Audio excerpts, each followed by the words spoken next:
Alors, dans cette première vidéo, on va s'intéresser aux ondes mécaniques et plus particulièrement, on va comprendre ce qu'est une onde. Cela à travers trois exemples.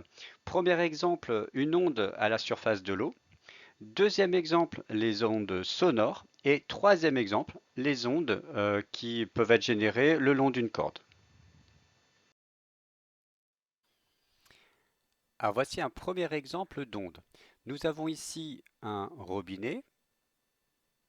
Et là, nous avons la surface de l'eau.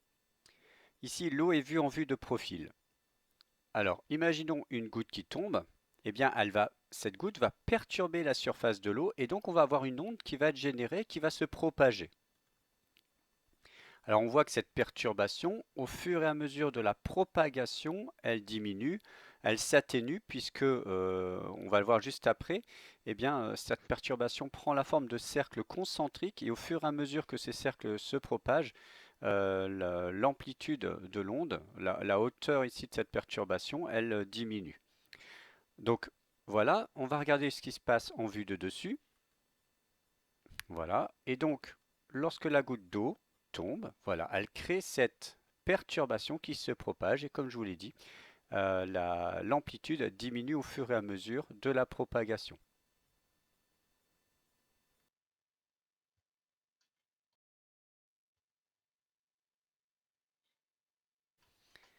Alors, deuxième exemple d'onde, ce sont les ondes sonores. Alors, sur cette animation, en blanc et rouge, ce sont les molécules qui constituent l'air, à savoir le dioxygène et le diazote. Ici, nous avons la membrane d'un haut-parleur. Cette membrane du haut-parleur va venir comprimer localement l'air. Il va y avoir une petite surpression ici et cette surpression va se propager.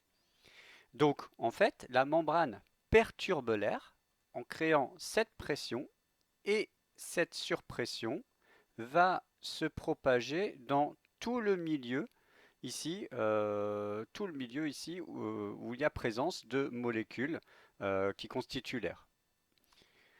Donc là, une onde sonore, c'est quoi? Eh bien, c'est cette surpression, les molécules sont plus proches à cet endroit, qui se propage de proche en proche et qui va atteindre l'oreille de l'auditeur.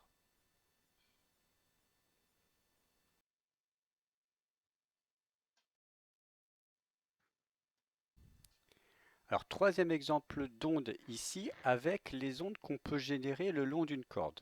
Donc voici ici une corde. Et là, ici, on a un dispositif qui permet d'appliquer un mouvement à ce point. Donc, en fait, ce point va se déplacer comme ceci. On dit de manière transversale, c'est-à-dire perpendiculairement à la corde. Et ce mouvement transversal, finalement, va se propager à tous les autres points de la corde. Finalement, on a une perturbation qui se déplace. Et une perturbation, voilà, qui se propage, c'est une onde. Alors, je vais m'attarder sur ce cas parce qu'ici on voit bien quelque chose qu'il faut bien retenir sur les ondes. Si on prend par exemple ce point vert, est-ce que ce point vert se déplace, on va dire, de la gauche vers la droite comme l'onde? Eh bien non, il ne fait qu'un déplacement comme ça, perpendiculaire à la corde, un déplacement transversal.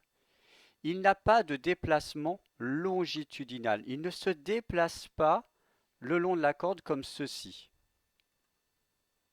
Et ça, c'est un fait général des ondes mécaniques. Les ondes mécaniques, donc ce sont des perturbations qui se propagent dans un milieu, mais la matière de ce milieu ne se déplace pas avec l'onde. La matière de ce milieu peut avoir comme ça un déplacement transversal, mais globalement, les points du milieu ne vont pas suivre l'onde. L'onde se déplace dans le milieu, mais pas la matière qui constitue le milieu. Et donc ça, c'est également valable avec les ondes qu'on a vues, les ondes, la goutte d'eau qui tombe dans le bassin d'eau.